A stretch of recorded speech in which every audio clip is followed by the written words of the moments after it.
Press the bell icon on the YouTube app and never miss another update.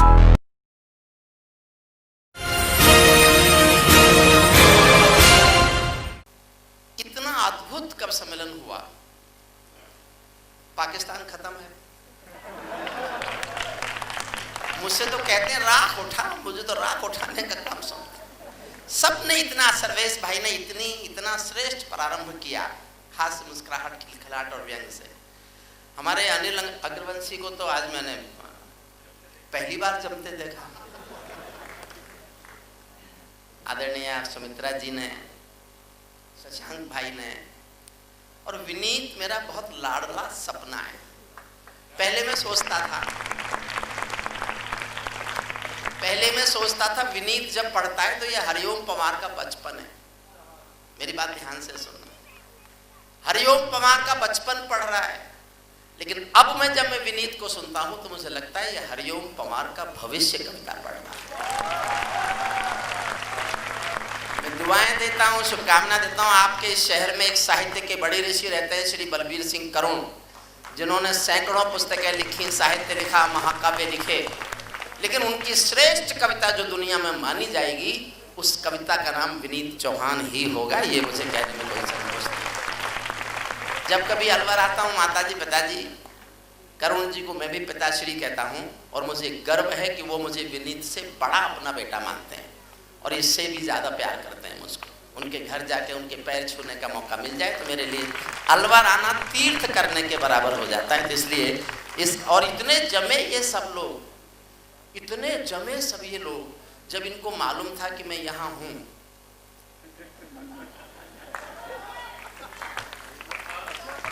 भाई क्यों इतनी कोशिश करें।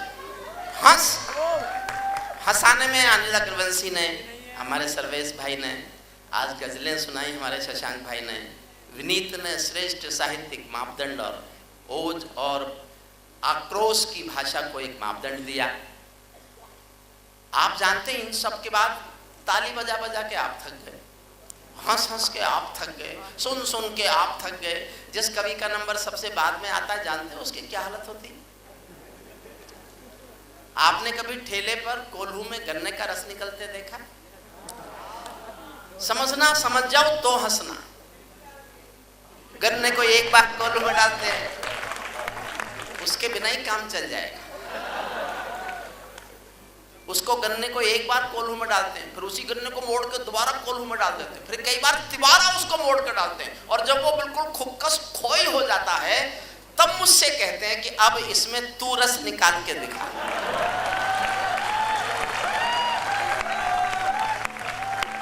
लेकिन यहां तो रस बरस रहा है। मैं विनीत को बधाई देता हूं कि उन्होंने इतने श्रेष्ठ, देखिए आप युवा भारत हैं, मैंने भी 40 साल अध्यापन में बिताए हैं, लेकिन वो बच्चे तुमसे कुछ बड़े थे जिनको मैंने पढ़ाया 40 साल में। एक यूनिवर्सिटी में पढ़ाता रहा हूँ 40 साल तक। मैंने कानून पढ़ाया है, 40 साल तक मैंने अध्यापन ही किया है। मैं भी अध्यापक हूँ, विनीत भी अध्यापक हैं, और आप विज्ञान से जुड़े हुए, साइंस और टेक्नोलॉजी के, मैथमेटिक्स के लोग हैं। कल देश की नींव आप बनाएंगे। जो ये रफेल वगैरह उड़ाए जाते हैं, कैसे उड़ाए जाएंगे, ये गणित ही बताएगा हमारा। बहुत अच्छा सबने पढ़ा। ये देश आस्था का देश है, निष्ठा का मुल्क है, भरोसे पर जीता है, परंपराओं का आधार है। एक छोटी सी 10 सेकंड की कहानी सुनाता हूँ, बस, फिर सुनाऊंगा कविता। देखिए इतना जम गए आप, इतना अच्छा सुन लिया है आपने। मैं अद्भुत महसूस कर रहा हूँ, क्योंकि कवि सम्मेलन जब ऐसा एक श्रेष्ठ होता है तो उसकी कोख से कई कवि सम्मेलन पैदा होते हैं, और जब एक कवि सम्मेलन खराब हो जाता है तो कई होने वाले कवि सम्मेलनों की संभावनाएं समाप्त हो जाती हैं। आपने कई कवि सम्मेलनों को कोख से अपनी जन्म दिया, ऐसे बहुत कवि सम्मेलन होंगे इस शहर में। 10 सेकंड की कहानी सुनाता हूँ बस। एक पिता पुत्री, बाप बेटी जा रहे थे किसी रास्ते पर, उन्हें तेज बाढ़ का पानी मिला।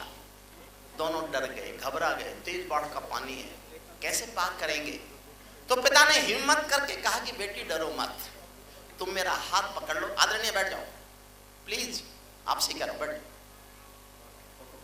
नहीं मत आओ, कहीं मत आओ, आप कोई मत। पिता ने कहा, हिम्मत करके कहा, बेटी डरो मत, तुम मेरा हाथ पकड़ लो, हम पार निकलेंगे। बेटी ने कहा, पापा मैं आपका हाथ नहीं पकड़ूंगी, आप मेरा हाथ पकड़ लो। पिता ने कहा क्या फर्क पड़ता है, तुमने मेरा हाथ पकड़ा या मैंने तुम्हारा हाथ पकड़ा। समझ जाओ मैं कहना क्या चाहता हूं, तो एक एक व्यक्ति की ताली सुनना चाहता हूं, फिर नहीं कहूंगा तालियों के लिए। पिता ने कहा बेटी क्या फर्क पड़ता है, तुमने मेरा हाथ पकड़ा या मैंने तुम्हारा हाथ पकड़ा। बेटी ने कहा पापा बहुत फर्क पड़ता है, मैं किसी मजबूरी में अपने स्वार्थ में आपका हाथ छोड़ भी सकती हूँ, लेकिन एक बाप अपनी बेटी का हाथ किसी हाल में कभी नहीं छोड़ता।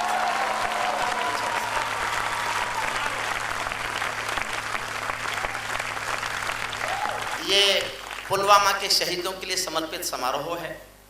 पहले मैं एक शहीदों को श्रद्धांजलि की कविता सुनाता हूँ, उसके बाद मैं आपको कविता सुनाऊंगा। बहुत समय की पाबंदी तो नहीं है, मैं इसलिए ठीक।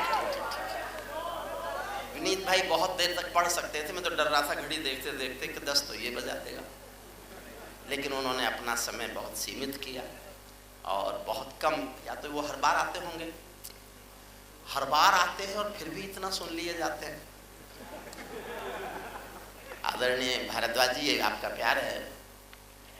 सैनिकों के शहादत पर, वो चाहे वो करगिल में शहीद हों, आज़ादी से पहले शहीद हों, पुलवामा में शहीद हों, लड़ते हुए शहीद हों, एक छोटी सी कविता है मेरी 5 मिनट की, वो मैं आपको सुना देता हूँ। फिर मैं सब वही विषय सुनाऊंगा जो मेरे छोटे भाइयों ने सुनाया है।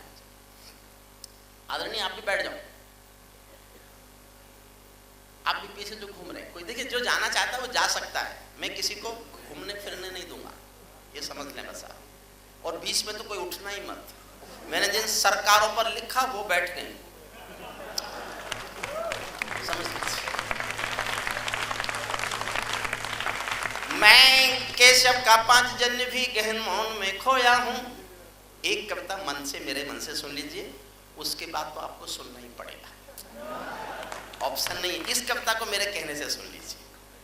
मैं केशव का 5 जन्म भी गहन मौन में खोया हूँ, उन बेटों की याद कहानी लिखते लिखते रोया हूँ, उन बेटों की याद कहानी लिखते लिखते रोया हूँ, जिस माथे की कुमकुम बिंदी वापस लौट नहीं पाई, जिस माथे की कुमकुम बिंदी वापस लौट नहीं पाई, चुटकी झुमके पायल ले गई कुर्बानी की यमराई, कुछ बहनों की राखी जल गई है बर्फीली घाटी में, बेटी के गठबंधन मिल गए हैं करगिल की माटी में, पर्वत पर कितने सिंदूरी सपने दफन हुए होंगे, 20 बसंतों के मधुमासी जीवन हवन हुए होंगे, टूटी चूड़ी धुला महावर रूठा कंगन हाथों का, कोई मोल नहीं दे सकता बासंती जज्बातों का, कोई मोल नहीं दे सकता बासंती।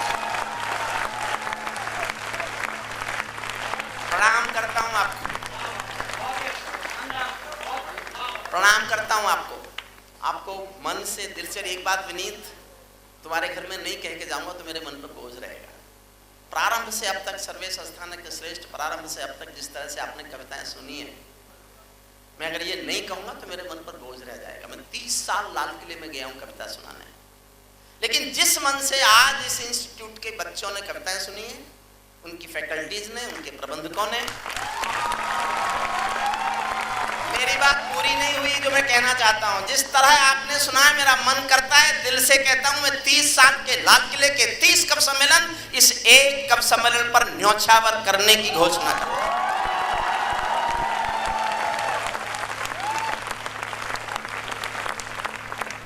देखिए, कविताएं कांग्रेस नहीं होती, कविताएं भाजपा नहीं होती, कविताएं सपा बसपा नहीं होती, कविताएं तो संस्कृति होती है, संस्कार होती हैं, परंपराएं होती हैं, नीति होती हैं, निर्धारण होती हैं। और मेरा आपसे निवेदन है, अंग्रेजी खूब सीखना, खूब, लेकिन एक बात दिल से मत निकाल देना, ये अंग्रेजी आपको सिर्फ कार दे सकती है, संस्कार चाहिए तो मातृभाषा को प्यार करना पड़ेगा। मातृभाषा से रिश्ता मत तोड़िएगा, मातृभाषा ही संस्कार देती है।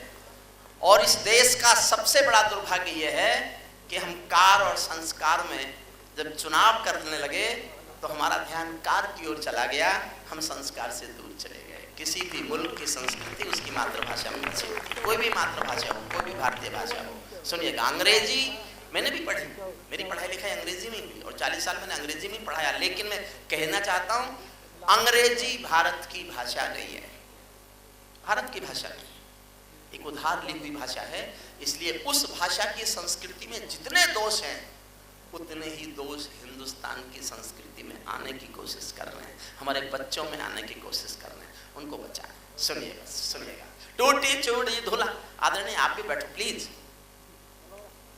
Camera man please. टूटी चूड़ी धुला महा, मुझे थोड़ा मन से सुनिएगा। मैं देखिए मेरी उम्र इनसे ज्यादा है और गलती से इन लोगों से पढ़ा लिखा भी ज्यादा हूं। अच्छा इस पे हंस क्यों रहे हैं आप?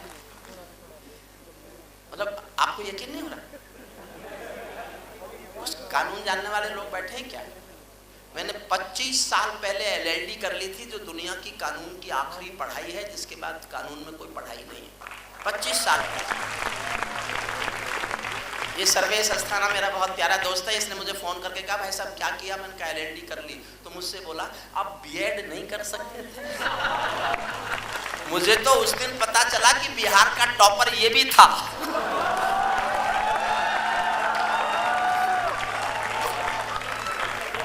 अनिल अग्रवंशी इतना मत जमा करो यार कि हरिओम पवार जैसा आदमी घबरा जाए। क्या आनंद दे, देखिए मुस्कुराहट खिलखिलाहट के साथ कोई राष्ट्र के प्रति इतना समर्पित होकर के राष्ट्र भावना को व्यक्त कर दे, उसकी कविता को सर झुकाना ही पड़ेगा, वो हंसी का कलाकार होने के बाद। टूटी चूड़ी धुला महावर, रूठा कंगन हाथों का, कोई मोल नहीं दे सकता बासंती जज्बातों का। जो पहले पहले चुंबन के बाद लाम पर चला गया, एक पल कैसा सीना, जो पहले पहले चुंबन के बाद लाम पर चला गया, नई दुल्हन की से छोड़कर युद्ध काम पर चला गया। उनको भी मीठी नींदों की करवट याद रही होगी, उनको भी मीठी नींदों की करवट याद रही होगी। खुशबू में डूबी यादों की सलवट याद रही होगी, खुशबू में डूबी यादों की सलवट याद रही। और विनीत, मैं तुम्हें प्यार करते करते करते करते मेरे दिल में तुम्हारे लिए आदर जगा, क्योंकि आक्रोश को ठीक स्वर में गाने का तुमने प्रयास ही नहीं किया, हौसला भी किया और हिम्मत भी की। मैं अपने जीवन की सर्वश्रेष्ठ 2 पंक्तियां विनीत चौहान को समर्पित करता हूं। मैंने इससे अच्छा अपने जीवन में कुछ नहीं लिखा। मैं आज भी एक पंक्ति का कवि हूं। मैंने जीवन में सिर्फ एक पंक्ति अच्छी लिखी है, एक पंक्ति। मुझे आशीर्वाद देना, तालियों से नवाजना मुझे, मैंने ऐसी एक पंक्ति और लिख ली तो महसूस करूंगा मैं कवि हो गया। मैं तो संयोग से कवि हूं, वरना मैं कानून का टीचर हूं। सुनिए 2 पंक्तियां सुनिए। उनको भी मीठी नींदों की करवट याद रही होगी, खुशबू में डूबी यादों की सलवट याद रही होगी। उन आंखों की 2 बूंदों से 7 सागर हारे हैं, उन आंखों की 2 बूंदों से 7 सागर हारे हैं। जब मेहंदी वाले हाथों ने मंगल सूत्र उतारे हैं, जब मेहंदी वाले। अभी सांगवाड़ा एक जगह है राजस्थान में, उस शहर के 6 बेटे शहीद हुए। मैं 2 मार्च को उन शहीदों के सम्मान में कार्यक्रम था। 6 परिवारों को, वहाँ की एक संस्था ने एक बड़ी रकम करके भी दी 6 परिवारों को, और एक बेटा को 1 महीना पहले भदौरिया नाम का वहाँ शहीद हुआ था, उनको भी, उनके परिवार को भी। 2 मेरठ के पास हमारे 2 शहीद बच्चे, पतला गांव है एक मेरठ के पास, वहाँ एक ही गांव के, एक सीकरी और पतला, 2 पास के गांव के 2 बच्चे जो केवल 20-20 साल के BSF में गए थे, अभी गए थे। मैं उनकी शहादत में शामिल हुआ हूँ। और इस कविता का, छोटी सी कविता है 2 मिनट की, इसको सुन लीजिए, फिर मैं आपको बहुत कुछ, क्योंकि जो भी मैं कहता वो सब मेरे छोटे भाइयों ने कहा। अनिल ने अपने ढंग से कहा, विनीत ने बहुत अच्छे ढंग से कहा, और मैं इस थ्योरी को भी मानता हूँ जो हमारे शशांक भाई ने कहा कि युद्ध नहीं होना चाहिए, युद्ध नहीं होना चाहिए। लेकिन मुझे पूरे संसार के 5000 साल के इतिहास में बता दो कोई भी समस्या बिना शक्ति के हल हुई हो? नहीं हुई। भगवान राम अपनी सीता नहीं ला सके बिना युद्ध के, भगवान थे वो। हम तो आम आदमी हैं, आम आदमी है। रामायण एक युद्ध गीत है, महाभारत एक युद्ध गीत है, और वो बताते हैं कि शक्ति की ही विजय होती है और संसार में केवल शक्ति की पूजा होती है। कमजोरों को इतिहास ने कभी स्वीकार नहीं किया, कभी स्वीकार नहीं किया। उन आंखों की 2 बूंदों से 7 सागर हारे हैं, जब मेहंदी वाले हाथों ने मंगलसूत्र उतारे हैं। गीली मेहंदी रोई होगी छुपके घर के कोने में। मैं एक ऐसे फौजी को जानता हूं, मेरे पड़ोस में एक लड़की थी, उससे प्यार करती थी। लड़की ने अपने घर वालों को नहीं बता रखा था, फौजी ने अपने घर वालों को नहीं बता रखा था। फौजी मेरा विद्यार्थी था तो मैं जानता था।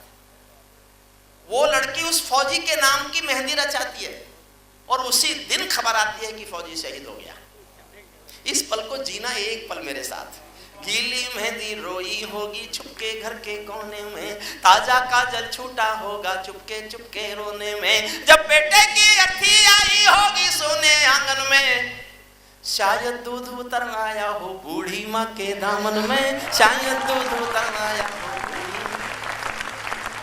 शायद दूध उतर आया हो बूढ़ी माँ के दामन में, वो विधवा पूरी दुनिया का बोझा। भरतपुर के पास एक गांव है अजान, जो मैं बोल रहा हूँ ये कल्पना नहीं है, सत्य घटना। एक बेटा शहीद हुआ जिसका नाम वीरेंद्र सिंह है। जब सेना उसका पार्थिव शरीर लेके आई तो उसकी पत्नी ने, जिसका नाम गायत्री देवी है, उसने गांव वालों की मर्जी के खिलाफ, सेना के अफसरों की मर्जी के खिलाफ शादी के दिन वाले कपड़े पहने और अपने पति की अर्थी को शमशान घाट तक कंधा दिया। ये दुनिया की पहली घटना थी जब कोई औरत अर्थी को कंधा दे रही थी, वरना इस देश में किसी भी मजहब में स्त्री अर्थी को कंधा नहीं देती। और मैं आपसे बांटना चाहता हूँ, विनीत तुम्हें भी आश्चर्य होगा, अभी कुछ दिन पहले 3 महीने पहले मुझे एक फोन आया कि अंकल मैं ब्रजेश बोल रहा हूँ। मैंने कहा बेटा कौन ब्रजेश, मैं जानता नहीं। बोले मैं शहीद वीरेंद्र सिंह का बेटा हूँ और मेरी माँ आपसे बात करना चाहती है। आप उनका नाम लेते हो, हर जगह कविता पढ़ते हो। मेरी माँ ने कहीं सुना तो माँ ने कहा मुझे कहीं से, हमें नंबर ढूंढने में बहुत टाइम लग गया। फिर उनकी माँ से मैंने बात की, बिना पढ़ी लिखी महिला है वो, रोती रही फ़ोन पर और बस उन्होंने कहा कि जिन्होंने मेरे पति का नाम पूरे ऐसे किया। मैं क्या नाम करूँ? जो आदमी अपना देश के लिए सर्वस्व दे दे उसका नाम कोई कवि करेगा जो कविता सुनाने का पैसा ले? नहीं, हमारा कोई रोल नहीं। फिर भी उसने कहा मैं आपसे एक बार मिलना चाहती हूँ, मैं समय मिलेगा तो जाऊंगा, उनके पैर छूने जाऊंगा, उस देवी के पैर छूने जाऊंगा जो अपने बच्चों को पति की शहादत के बाद हिम्मत और हौसले से कहती है कि मेरे बच्चे सेना में ही जाए, देश के लिए लड़े, देश का भला करें। गीली मेहंदी रोई होगी चुपके घर के कोने में, ताजा काजल छूटा होगा चुपके चुपके रोने में, बेटे की अर्थी आई होगी सोने आंगन में, शायद दूध उतर आया हो बूढ़ी माँ के दामन में, वो विधवा पूरी दुनिया का बोझा सर ले सकती है। समर्थन चाहता हूँ, वो विधवा पूरी दुनिया का बोझा सर ले सकती है, जो अपने पति की अर्थी को भी कंधा दे सकती है, जो अपने पति की अर्थी को भी कंधा दे सकती है। मैं श्रीहर देवी के चरणों में सिर झुकाता हूँ, मैं श्रीहर देवी के चरणों में सिर झुकाता हूँ, इसीलिए मैं कविता को हथियार बना कर गाता हूँ, इसीलिए मैं कविता को हथियार बना कर गाता हूँ। जिन बेटों ने पर्वत काटे हैं अपने नाखूनों से, अंतिम केवल 6 लाइन सुनना। मैं एक बात बोलता हूँ, कुछ सैनिक यहाँ बैठे हैं उनके सामने सर झुकाता हूँ, नमन करता हूँ। भगवान राम हमारी रक्षा करते होंगे, मैंने नहीं देखे। भगवान कृष्ण हमारे देवता है, हमारी रक्षा करते हैं, हम सनातनी हैं तो मानेंगे, लेकिन मैंने नहीं देखे। मैंने अपना ऐसा कोई देवता नहीं देखा, चाहे वो राम हो, कृष्ण हो, बुद्ध हो, कोई भी भगवान महावीर हो, मैंने नहीं देखा उनको। और मैं उनको एक बार को देवता मानने से इनकार करता हूँ। मैं उनको देवता मानता हूँ जो मेरी रक्षा करने के लिए सीमा पर वर्दी पहनकर खड़े हो, वर्दी पहनकर खड़े हैं। ये हैं हमारे देवता। जिस दिन इनकी रक्षक देवताओं के रूप में इनकी पूजा शुरू हो जाएगी, इनके इतने हौसले बढ़ेंगे कि इनके सामने कोई भी नहीं टिक सकता। हम कोई आक्रांता नहीं है, हमें किसी का एक मुट्ठी आकाश नहीं चाहिए, लेकिन हमारी जमीन का एक जर्रा भी किसी को नहीं मिले, इस बात के लिए हमें अपनी सेना को देवता के रूप में पूज लेना चाहिए। सुनिए, जिन बेटों ने पर्वत काटे हैं अपने नाखूनों से, उनकी कोई मांग नहीं है दिल्ली के कानूनों से। जो सैनिक सीमा रेखा पर ध्रुव तारा बन जाता है, उस कुर्बानी के दीपक से सूरज भी शर्माता है। गरम दहानों पर तोपों के जो सीने अड़ जाते हैं, उनकी गाथा लिखने को अंबर छोटे पड़ जाते हैं। उनके लिए हिमालय कंधा देने को झुक जाता है, कुछ पल को सागर की लहरों का गर्जन रुक जाता है। उस सैनिक के शव का दर्शन तीर्थ जैसा होता है, चित्र शहीदों का मंदिर की मूरत जैसा होता है, चित्र शहीदों का मंदिर की मूरत जैसा। अब मैं आपको एक कविता और सुनाता हूँ।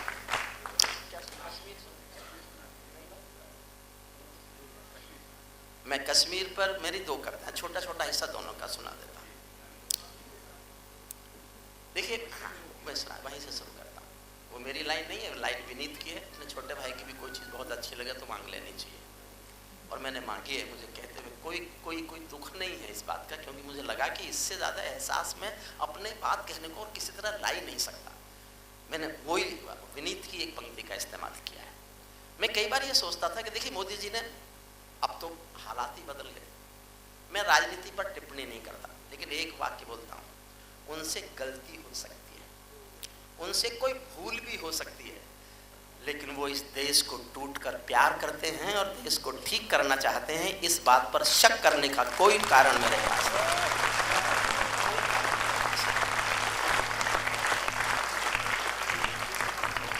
राजनीति का कोई आदमी डर के, देखिए मुझे नहीं पता कितने आतंकवादी मरे, लेकिन मुझे ये पता है कि प्रधानमंत्री बनने वाले कितने लोगों की उम्मीदें मर गई।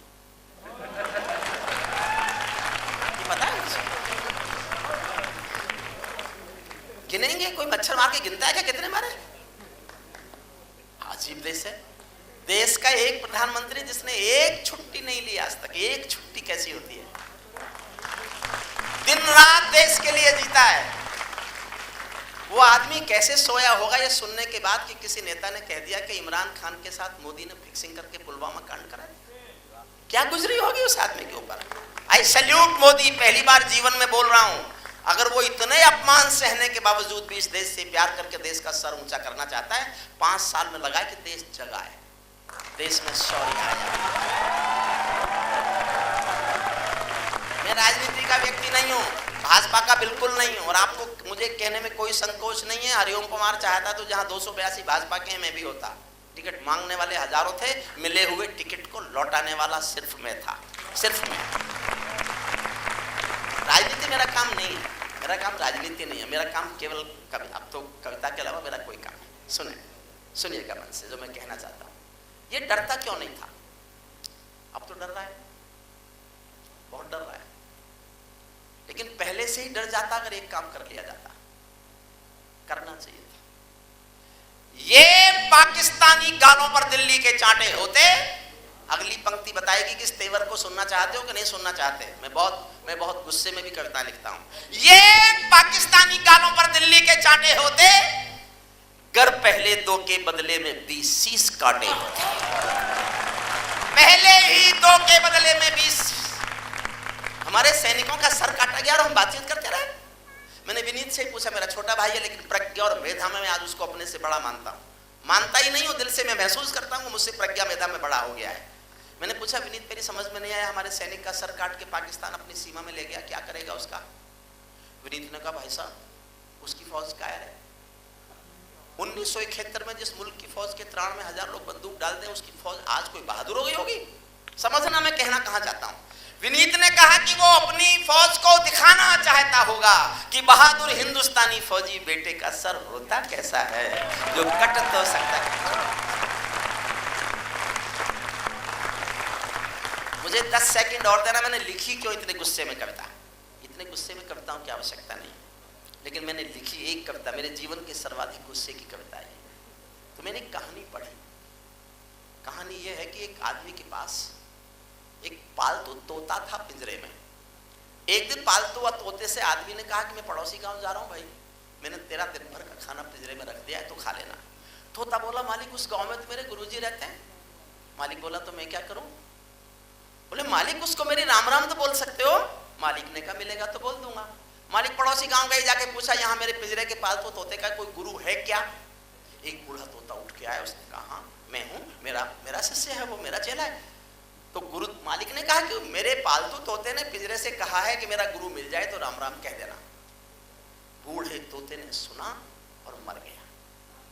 मालिक लौट के आया, तोते ने तुरंत आते ही पूछा, मेरे गुरु मिले क्या? मालिक बोला, काय का तेरा गुरु? मैंने तेरी राम राम बोली, वो तो सुनते ही मर गया।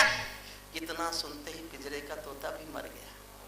जब मालिक ने पिंजरा खोला तो तोते की आत्मा कहती, समझना फिर, तोते की आत्मा कहती चली गई कि मालिक तुम समझे नहीं, मेरे गुरु ने मेरे लिए संदेश भेजा है कि जिसको आजाद होना है उसे मरना आना चाहिए।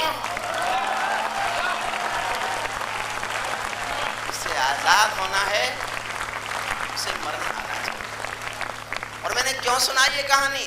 भारत 1947 में आजाद हुआ, लेकिन फिर कभी भी एक साथ मरने को तैयार नहीं हुआ। मैं घोषणा करता हूं कि भारत पहली बार 26 जनवरी को मरने की तैयारी में कदम उठा चुका है। 26 फरवरी की सुबह हमारी एयर स्ट्राइक हिंदुस्तान को जिंदा रखने की कोशिश की पहल थी, जो 50 साल में पहली बार सीमा को लांघने की कोशिश की। 1971 के बांग्लादेश के युद्ध के बाद कुछ भी होता रहा, बंबई होती रही, संसद पर हमला होता रहा, कारगिल में 500 लोग मारे गए, वो ऊपर से हम पर गोलियां चलाते रहे। No, don't cross LOC, don't cross LOC, LOC cross मत करो।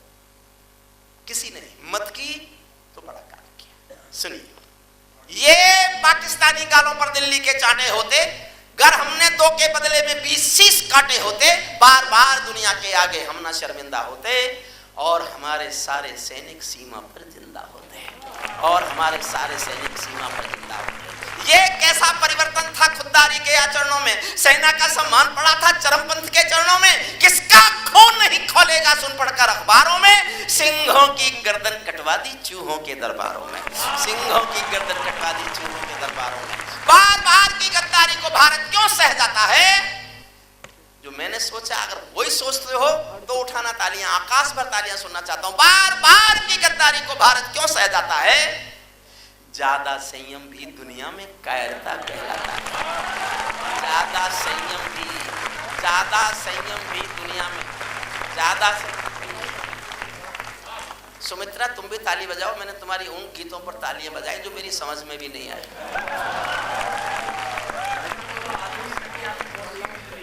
यार, सारे कवियों ने इसकी शादी नहीं हुई, इसकी शादी नहीं हुई, इसकी शादी नहीं हुई। इनको ज्ञान नहीं है ना, इनको इतना पता नहीं जिसकी शादी नहीं होती वो एक बार भारत का प्रधानमंत्री और एक बार भारत का राष्ट्रपति बनता है।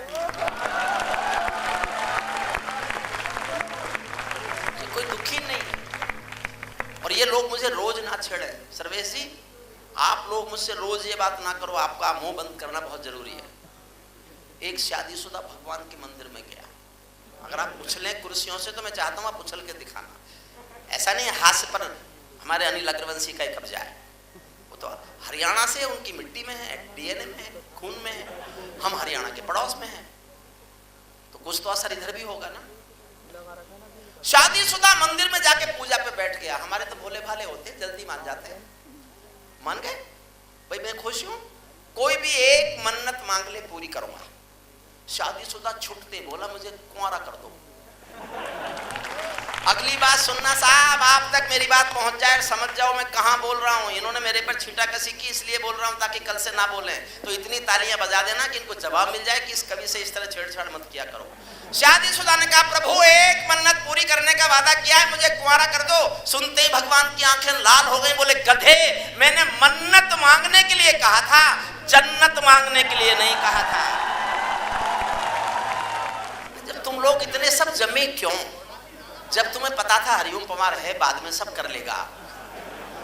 लेकिन आज तो सब मेरी तरफ हाथ कर करके, मुझे दिखा दिखा के, मेरा नाम ले लेके ये बता रहे थे कि तुम ही नहीं जमते, हम भी। बदला तो लेना बनता है। इतना बार बार की गद्दारी को भारत क्यों सह जाता है? ज्यादा संयम भी दुनिया में कायरता कहलाता है। हमने 70 साल खो दिए श्वेत कपोत उड़ाने में, होनी पंजों के गिद्धों को गायत्री समझाने में। भैंस के आगे बीन बजाना बहुत हो चुका, बंद करो। खुद को बिच्छू से कटवाना बहुत हो चुका, बंद करो। नागफनी पर बेला चंपा कभी नहीं खिलने वाले, पत्थर की आंखों में आंसू कभी नहीं मिलने वाले। बंदूकों की गोली का उत्तर सद्भाव नहीं होता, हथियारों के लिए हिंसा का प्रस्ताव नहीं होता। कोई विषधर कभी शांति के बीज नहीं बो सकता है, और भेड़िया शाकाहारी कभी नहीं हो सकता। विनीत नई पंक्तियां पढ़ रहा हूं क्योंकि तुम्हें लिखवाई है मैंने। हर संकट का हल मत पूछो आसमान के तारों से, सूरज किरणें कब लेता है नभ के चांद सितारों से। पंचाली के चीर हरण पर जो चुप पाए जाते हैं, इतिहासों के पन्नों में वो सब कायर कहलाते हैं। इतिहासों के और जो बहुत ज्ञानवान हिंदी कविता से प्यार करते हैं, अनिल अग्रवंशी, आपको सौंपता हूं सुनना। ये युद्धों का परम सत्य है, पूरा जगत जानता है। लोहा और लहू जब लड़ते हैं तो लहू हारता है।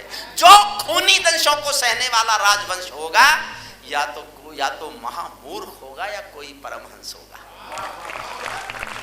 या तो महामूर्ख होगा या परमहंस होगा। जब सिंहों की राजसभा में गीदड़ गाने लगते हैं तो हाथी के मुंह के गन्ने चूहे खाने लगते हैं। रावलपिंडी वालों को सपने में काल दिखाया तो, भारत माता की आंखों का डोरा लाल दिखाया तो, दिल्ली वालों ठोकर मारो दुनिया के हथकंडों पर, इजराइल से जीना सीखो अपने ही भुजदंडों पर। इजराइल से जीना सीखो, इजराइल से जीना सीखो अपने ही भुजदंडों पर। भारत माता का बंटवारा है जिनकी अभिलाषा में, वे समझेंगे अर्जुन के गांडीव धर्म की भाषा में।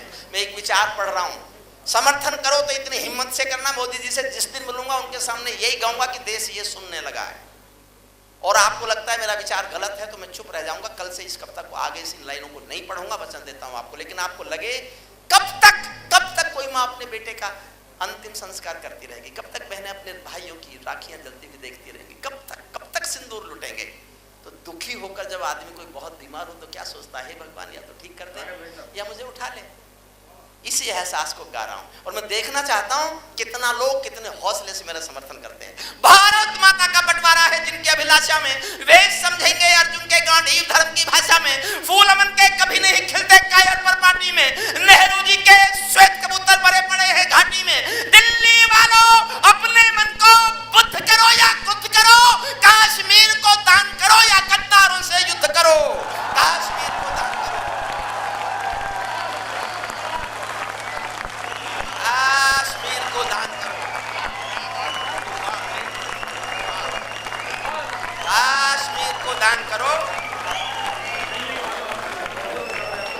जेल भरे क्यों बैठे हैं हम आदमखोर दरिंदों से, आजादी का दिल घायल है जिनके गोरख धंधों से। घाटी में आतंकवाद के कारक बने हुए हैं जो, बच्चों की मुस्कानों के संहारक बने हुए हैं जो, उन जहरीले नागों को भी दूध पिलाती है दिल्ली, मेहमानों जैसी बिरयानी चिकन खिलाती है दिल्ली। और जिस अजहर मसूद को आप रो रहे हैं ना, जानते हैं कौन है ये? हमारी अटल जी की सरकार इसको हवाई जहाज में बिठा के छोड़ के आई थी कंधार, जेल में था हमारे यहाँ ये। 36 कैदी मांगे थे आतंकवादियों ने, हमारा हवाई जहाज का अपहरण करके कंधार में खड़ा किया और सौदेबाजी की। हमारे जेलों के 36 कैदी छोड़ दो, और भारत सरकार ने 3 छोड़े भी, ये उन्हीं में से एक है। मैं वाजपेयी जी का भी बहुत लाडला कवि था। मैंने उनसे कहा क्या किया आपने ये? बोले और हम क्या करते? मैंने तब लिखा, अगर मेरी बात पर ध्यान दे दिया होता तो आज ये समस्या ही कश्मीर की नहीं होती। मैंने तब लिखा 1999 में, 2000 की कविता सुना रहा हूं आपको, 6 पंक्तियां सुनना। मैंने तब कहा जब इन्होंने आतंकवादी छोड़ दिए, जब हत्यारों ने इंसानी रिश्ते नाते त्यागे थे। अब तय करना कि अगर हमने तब ये कर दिया होता तो क्या आज हम रो रहे होते? जब हत्यारों ने इंसानी रिश्ते नाते त्यागे थे और फिरौती में दिल्ली से 36 कैदी मांगे थे, तब दिल्ली वालों ने केवल निर्णय एक लिया होता, 36 के 36 को तोप के मुंह से बांध दिया होता, 36 के 36 को तोप के मुंह से बांध दिया होता, और चुनौती दे दी होती सीधे रावलपिंडी को। भीष्म पिता में क्षमा नहीं कर सकते और शिखंडी को, काश हमारी दिल्ली की आंखों में काल दिखा होता और अटल जी की आंखों का डोरा लाल दिखा होता। नयन तीसरा डमरू वाले शिव ने खोल दिया होता, लाल किले पर सीना ठोक के हमने बोल दिया होता, अगर खरोंचे भी आई जो भारत के बाशिंदों को, जिंदा एक नहीं छोड़ेंगे बंदी पड़े दरिंदों को, जिंदा एक नहीं छोड़ेंगे। बंधक भी बचते, भारत का गौरव भी जिंदा रहता, और हमारा सर दुनिया में यूं ना शर्मिंदा रहता। लेकिन नहीं किया, जिनके कारण पूरी घाटी जली दुल्हन सी लगती है, पूनम वाली रात चांदनी चंद्र ग्रहण सी लगती है, जिनके कारण माँ की बिंदी दाग दिखाई देती है, वैष्णो देवी माँ के घर में आग दिखाई देती है, उनके पैरों बेड़ी जकड़े जाने में देरी क्यों है, उनके फन पर एड़ी रगड़े जाने में देरी क्यों है। वो अलगाववादी जो भारत का झंडा नहीं स्वीकारते, संविधान पर थूकते हैं, कश्मीर को भारत का हिस्सा नहीं मानते, उनकी सिक्योरिटी पर 400 करोड़ रुपया सरकार पिछले 25-30 सालों से खर्च कर रही है। मैंने पूछा, सबसे पूछा, चलो पहली सरकारों की कोई मजबूरी होगी, तुम्हारी क्या मजबूरी है? पहली बार सिक्योरिटी हटाई गई है, पहली बार सिक्योरिटी। कश्मीर में एक विदेशी देश दिखाई देता है, संविधान को मेरा दर्द सुनना, कश्मीर में एक विदेशी देश दिखाई देता है, संविधान को ठुकराता परिवेश दिखाई देता है। वे घाटी में भारत के झंडों को रोज जलाते हैं, सेना पर हमला करते हैं, खूनी फाग मनाते हैं। हम दिल्ली की खामोशी पर शर्मिंदा रह जाते थे, भारत मुर्दाबाद बोलकर वे जिंदा रह जाते थे। और एक पंक्ति फिर अपने छोटे भाई विनीत को समर्पित करता हूं, सेना पर पत्थरबाजों को कोई इतना समझा दो, और अगली पंक्ति अच्छी लगे तो फिर मुझे जोश देना, ताकि मैं ये एहसास लेके जाऊं कि शायद मैंने इस साल का जनवरी फरवरी मार्च चल रहा है सबसे श्रेष्ठ कवि सम्मेलन आज पढ़ा है। सेना पर पत्थरबाजों को कोई इतना समझा दो, ये गांधी के गाल नहीं है, उनको इतना बतला दो।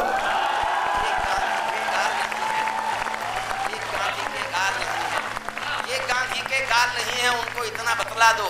दिल्ली वालों, सेना, अब कहते हैं खुली छूट, तो फिर एक छूट और मैं मांगता हूं, दिल्ली वालों, सेना को भी कुछ निर्णय ले लेने दो, एक बार पत्थर का उत्तर गोली से दे लेने दो, एक बार पत्थर का उत्तर गोली से दे लेने दो। जब चौराहों पर हत्यारे महिमा मंडित होते हैं, विनीत में 3 दिन पहले बंगलौर था, ये जो मैं छंद पढ़ने जा रहा हूं मैंने बहुत जोश में पढ़ा, जोश में लिखा।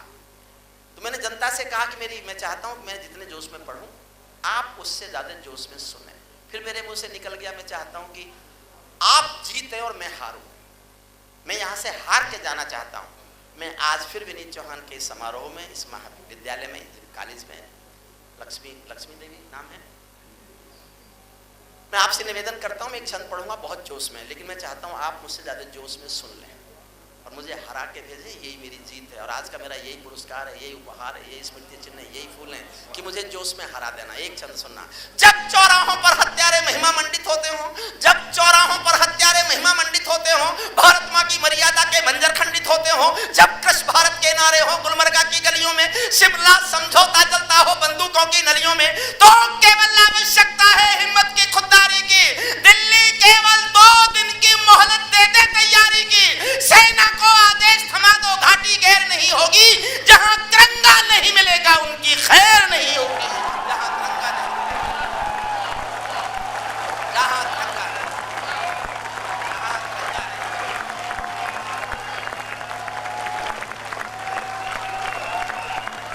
जहां तिरंगा नहीं मिलेगा, सचमुच आप जीते और मैं हारा, तो ये मेरा आज का पुरस्कार है जो आपके देखिए। खड़े होने के बहाने से निकलिए मत, वापस आइए हुजूर, वापस आओ।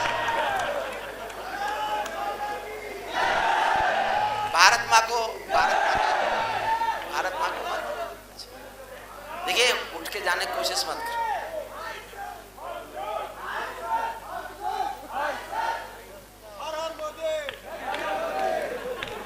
आप सोचोगे इन कवियों ने हमको मैथमेटिक्स पढ़ाने की जगह क्या क्या पढ़ा दिया।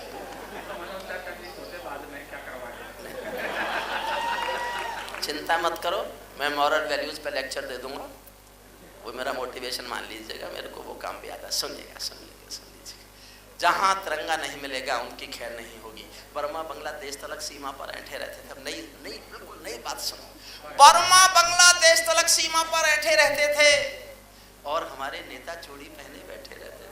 दिल्ली डरी रहती थी पाक चीन की बॉर्डर पर, सेना बांधे हाथ खड़ी रहती थी किसके ऑर्डर पर। दुनिया को एहसास कराया हम निर्णय ले सकते हैं, हम भी ईंटों का उत्तर पत्थर से दे सकते हैं। हमने वक्त बदलना सीखा डरते डरते जीने का। दुनिया को एहसास कराया 56 इंची सीने का। दुनिया को एहसास कराया 56 इंची सीने का। सैनिक अपने प्राण गंवाकर देश बड़ा कर जाते हैं, बलिदानों की बुनियादों पर राष्ट्र खड़ा कर जाते हैं। मैं कुछ नहीं कहता जो कहते हैं सबूत दो, ये दो वो दो। मैं राजनीति पर सबसे कठोर भाषा बोल रहा हूँ। कोई नेता यहाँ बैठे हो तो माफ कर दे, मैंने राजनीति पर इससे कठोर कुछ नहीं बोला।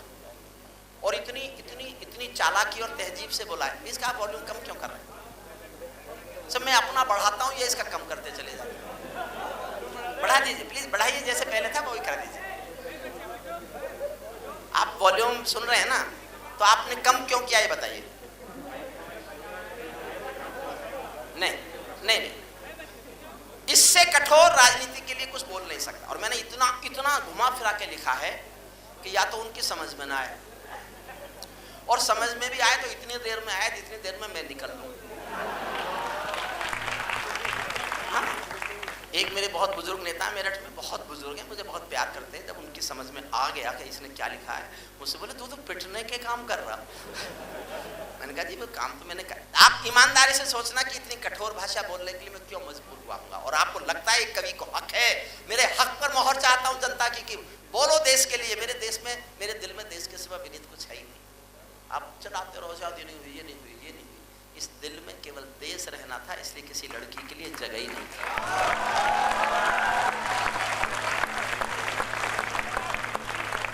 और जगह थी तो जब वो नहीं थी फिर जगह नहीं थी। इससे ज्यादा मुझसे कुछ नहीं कुछ। सुनिए, सैनिक अपने प्राण गंवाकर देश बढ़ाकर जाते हैं, बलिदानों की बुनियादों पर राष्ट्र खड़ा कर जाते हैं। जिनको मां के बलिदानी बेटों से प्यार नहीं होगा, उन्हें तिरंगे को लहराने का अधिकार नहीं। उन्हें तिरंगे को लहराने का अधिकार नहीं। सिंहासन के माने होते हैं सिंहों का आसन हो, कायरता से दूर न संकल्पों का अनुशासन हो। राजमहल के आचरणों की गंध हवा में जाती है। राजा कायर हो तो राजा कायर हो तो बिल्ली सिंहों को धमकाती है। समाप्त करता हूं जोश में। भारत एक अखंड राष्ट्र है, सवार की ताकत है। कोई हम पर आंख उठा ले किसकी भला हिमाकत है। धरती अंबर और समंदर को ये भाषा समझा दो, दुनिया के हर पंच सिकंदर को ये भाषा समझा दो। अब खंडित भारत माँ की तस्वीर नहीं होने वाली, कश्मीर किसी के अब्बा की जागीर नहीं होने वाली। बहुत बहुत धन्यवाद, बहुत बहुत आभार। Press the bell icon on the YouTube app and never miss another update.